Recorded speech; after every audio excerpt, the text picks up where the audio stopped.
JP. Whoa. Whee. Better wake up. Whoa. Better shake up, shake up. I wanna wake up. Whoa. Whee. Hi guys, welcome back to the Faith family. And if you are new to this channel, we want to say hi and welcome. We are the Faith family and we share our lives testimony, our life's journey. Some that has happened in the past, some that is happening now. It's an ongoing journey of faith, and it's a pleasure and it's a calling.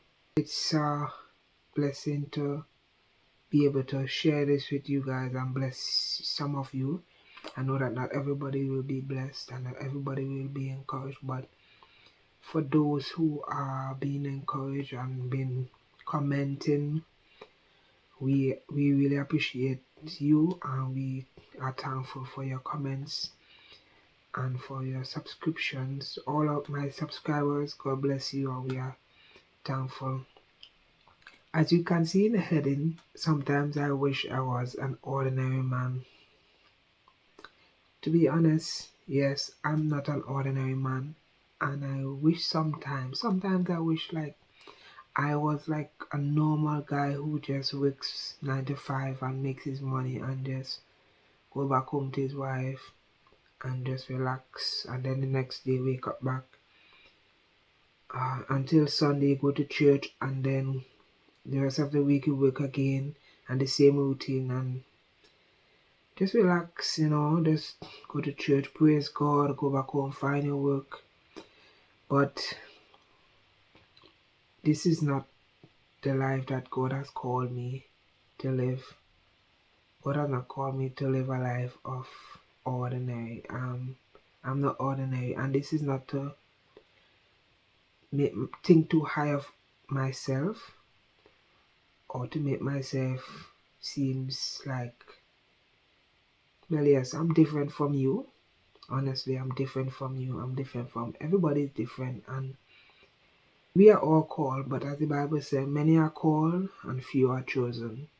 So I honestly know that I was chosen, and my wife was chosen, and God chose us and brought us together to live this faith life, this faith family. The name was created because my wife was already living a life of faith, while I was also living, and we are still living a life of faith. And that is how the Faith family name has come about. I already had the faith, the brand, faith, everything, and God connected me to a partner that was living the same kind of life, living the faith journey. And it's funny how God joined us together, like right after our fast, God joined us together. It was purposeful. God really meant for this faith family to be here and to be able to minister to you. We were called, but it's not an easy journey. It's not an easy road to walk by faith and not by sight. It's not easy, because when it says walk by faith and not by sight, there's absolutely nothing that you can see coming. There's nothing evident to you that this is going to come or something is going to come, like money. There's nothing evident to show that this money is going to come to you at this certain time. You just have to faith it out. Sometimes God just give us the exact amount of money that we need to do what we needed to do, and then we are at zero, and then again God comes back again to give you an exact money again to probably buy grocery. And it has nothing to do with not budgeting well or anything. It's really just walking by faith and trusting God in the journey, and walking through all the battles, fighting through all the battles, and not the physical battle, but the battles in your mind where you feel like this is not going to happen, but you have to believe it, because at the end of the day, if you don't believe it, it still won't happen. So better you just believe it while you can't see it, and you will receive it. Guys, this faith journey is not an easy journey at all, and I know that a lot of you walk that walk too, and I just want to encourage you that you're doing a good job trusting God. God is not done with you. He has a great plan for you, as He promised that He has a plan to prosper you, plans to give you a great future, and He's a man that His word does not return to Him void. His words are not a lie. Sometimes the devil really play with our minds, and sometimes cause us to waver in our faith. It's not easy, but I know it's a mind game when you feel like, when did this happen? Is this really going to happen? Is God really going to embarrass me? When He promised that He will never embarrass those who put their trust in Him. So we have to fight that battle in our minds that causes us to doubt God. There was a time in my life where I was like more hungry than I am now for God. Honestly, I was way more hungry than I am now, and with that hunger, it's like I couldn't. It's like I was not in control of anything. Like God was just control. He was in control of me. Like I remember when I wanted to go to Australia because I wanted to play music and join Hillsong. I was still playing football at that time, and I was thinking, probably could have gone in college and play football in Australia also, even while being able to join Hillsong, because I was so crazy after God. Like I was really deep, like chasing after God, and I was chasing after God so much that I wanted my father to help me to get to Australia, and I felt like it was God was calling me. I felt like it was God was calling me to go to Australia, and because I always knew that there's a place out there for me, I always believed that there's another country that I'm going to be living in. There's another country that I'm going to be traveling to. I always felt like there's a calling on my life. I always felt like the environment that I grew up in was not where I belong. So with that now, it made me look like a crazy person striving to go places that the people around me didn't believe that it was possible. Even at work, like when I was working construction and I shared my dreams like Joseph to his brothers, and well, they didn't bury me, they didn't sell me, they kind of sell me in a way where they did things to push me away. So in other words, they also sell me like they sold Joseph,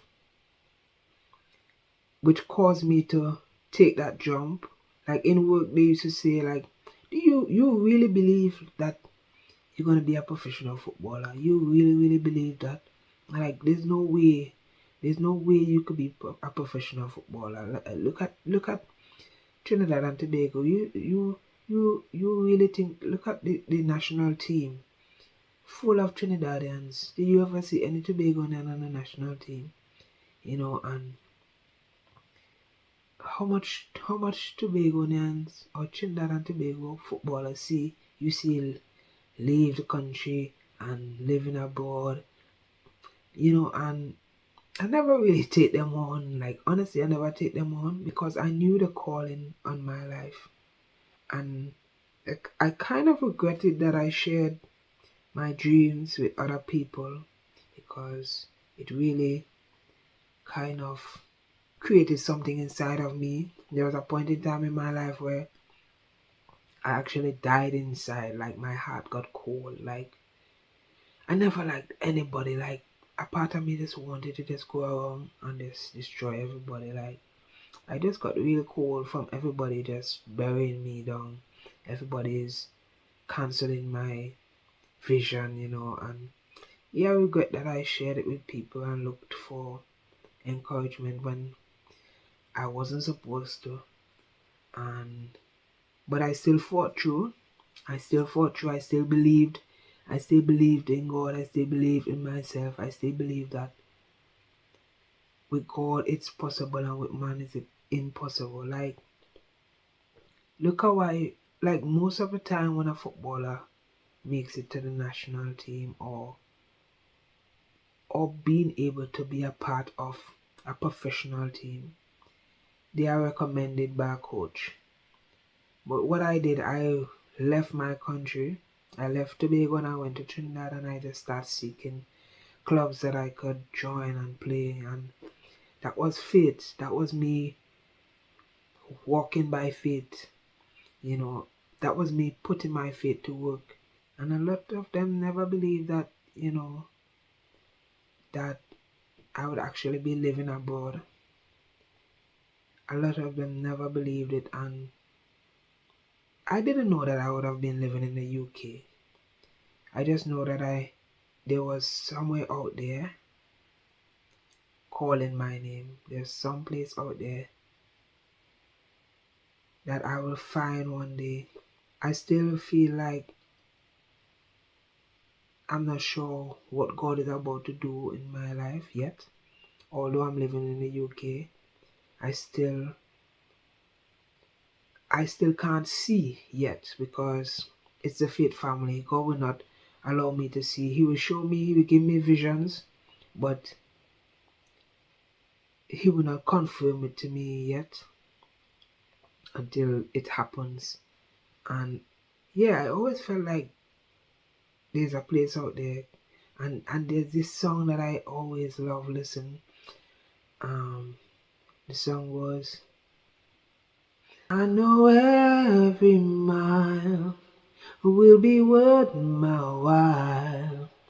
When I go the distance, I'll be right where I belong. I will go the distance when I find my way.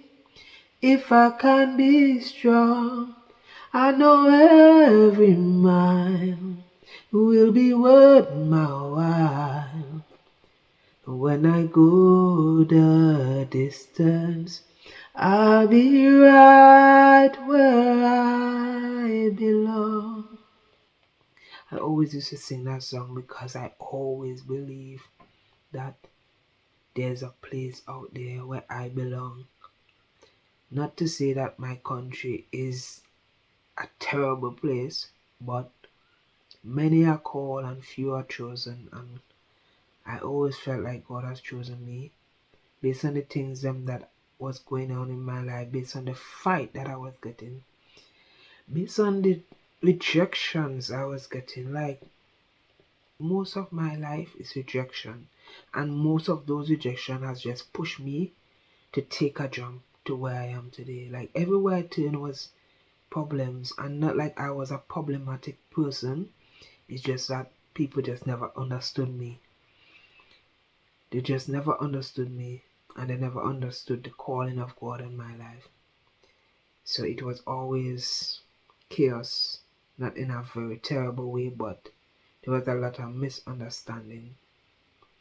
And people looked at me weird, people thought that I was crazy, people thought that I was losing my mind. Even people of my own household, like, they never understood until now, you know. And as I say, many are called and few are chosen. And I'm glad that God called me, but at the same time, it's not an easy walk.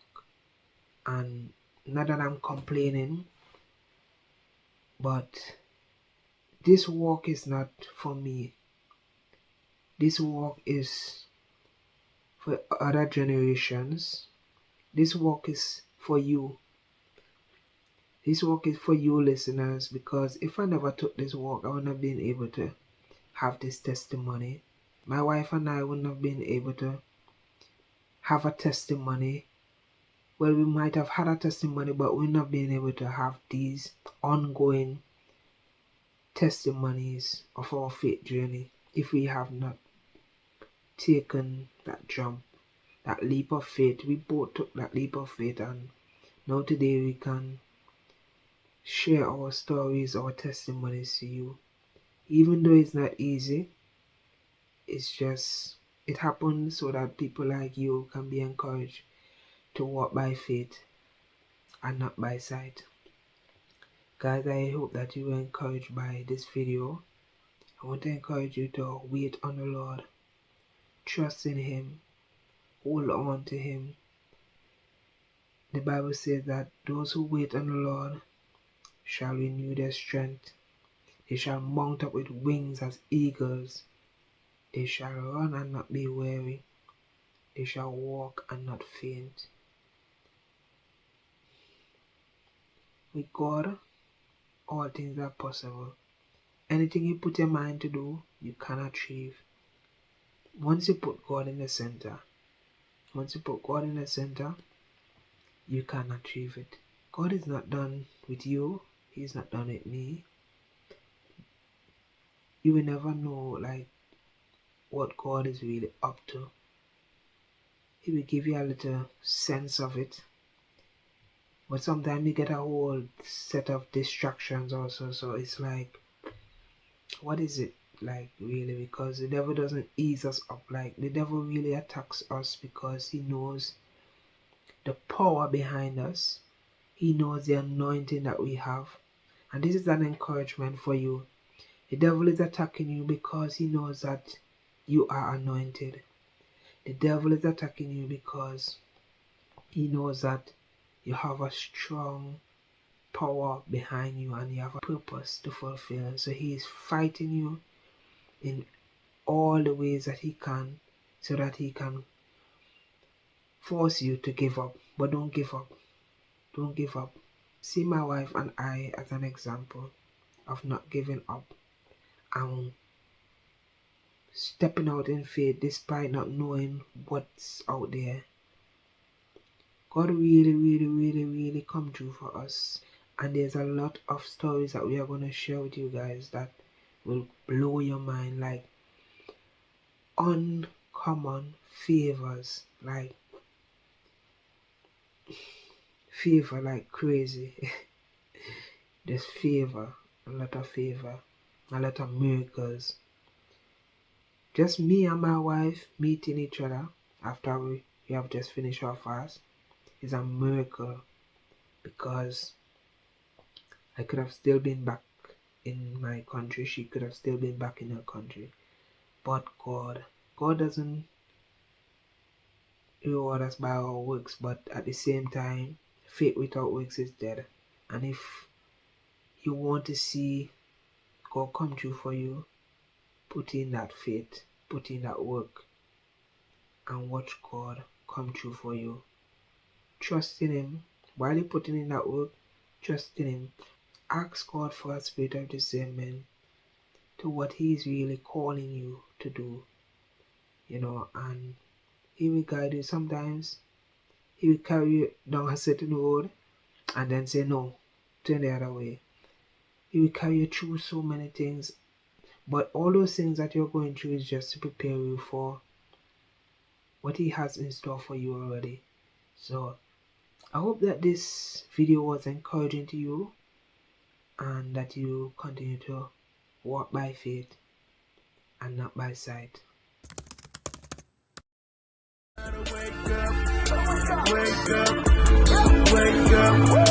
Wake up.